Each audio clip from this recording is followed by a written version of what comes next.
Pat Garrett and Billy the Kid, 1973. James Coburn as Pat Garrett and Chris Christopherson as Billy the Kid. And Bob Dylan. Bob Dylan played this other character in the movie. We'll get the Bob Dylan in a minute and his music in the movie.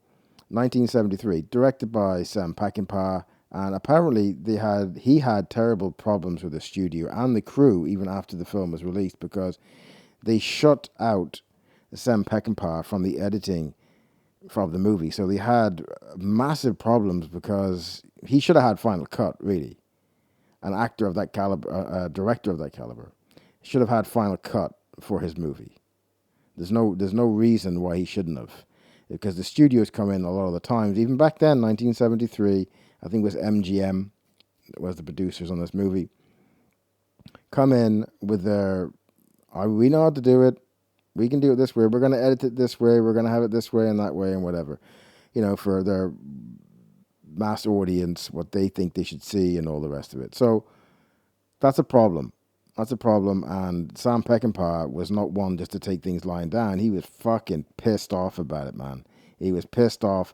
And because the crew were loyal to him, a lot of the crew, they nearly had a mutiny afterwards of protesting on the movie. It was a big thing that went on with this movie. Is the movie any good? Well, apart from, I liked it. I liked the movie. I enjoyed it. I'm not going to watch a movie all the way to the end if I'm not wanting to find out what happens. You have to want to find out what happens in the end of a movie. If you want to find out what happens in the end of a movie, usually it's a good movie, all right? Because you're not going to waste that much time. So it was very similar to Young Guns 2, based on the same story. Not as good as Young Guns 2. I preferred Young Guns 2 much better. The character of William H. Bonney, Billy the Kid, was played better by Emilio Estevez. Chris Christopherson, he came across, to me anyway, he came across as someone that was like, he was too full of himself, like vanity, and he was too profound in so many ways and trying to be something that he wasn't. Billy the Kid was a jokester. He was not, I don't think he was that in depth with stuff. And it was a better version in Young Guns 2. I think he was miscast in it, Chris Christopherson. He had the most ridiculous hairstyle in the movie as well. They should have got a fucking wig or splashed some water on his hair and fucking combed it or something. He's just ridiculous hairdo, man. I was like, what the fuck? James Coburn was the standout in the movie. Really enjoyed him in the movie. His acting was great. He was stoic.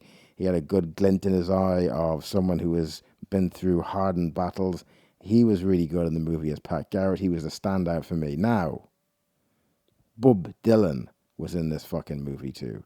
I don't know what the fuck he was doing in this movie, but his original score or whatever, the music that he done from the movie and Knocking on Heaven's Door was it was depressing, man. It was like it was bringing the film down all the time. It was bringing it like a real fucking kind of like, it was bringing the movie down. It should have been a bit more fun, like Young Guns 2. It was making it more depressed. Bob Dylan was there. He was horrible in the movie. His acting was atrocious. I don't know what the hell he was doing there. He was there, obviously, because the music, they wanted his music for the movie, or he was very big at the time, or whatever. His acting was terrible. I didn't like him in the film, and his music, I wanted to skip forward. Every time his music came on, ooh, I was like, oh, fucking hell, man, skip it forward. I'm going to end up hanging myself from a tree here. What the fuck? That was a mistake. But some people might like that. I don't know. I'm not a fan of Bob Dylan, so I didn't think it was that great. So, is it any good? Pat Garrett and Billy the Kid, 1973, an older film, 52 years of age now.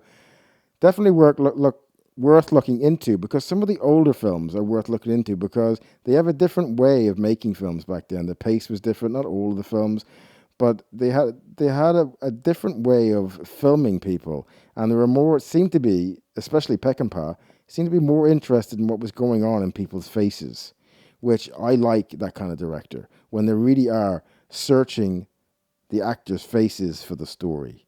And I think that that's one of the things that he done well in the movie. It's just a shame. I think there's two versions of this film, because they brought out a Peckinpah kind of like a re-edit afterwards. I think I just seen the original one from 1973, the one that was in the theaters.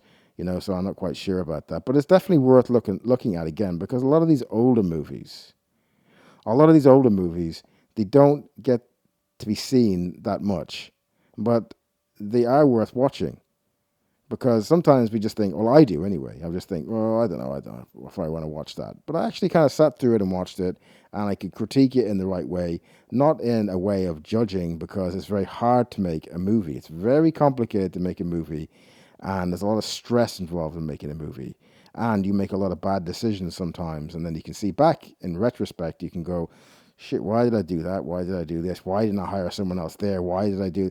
It's easy to do that, so even if you get 90% of a movie right and then 10% of it you're not happy with, that's good enough.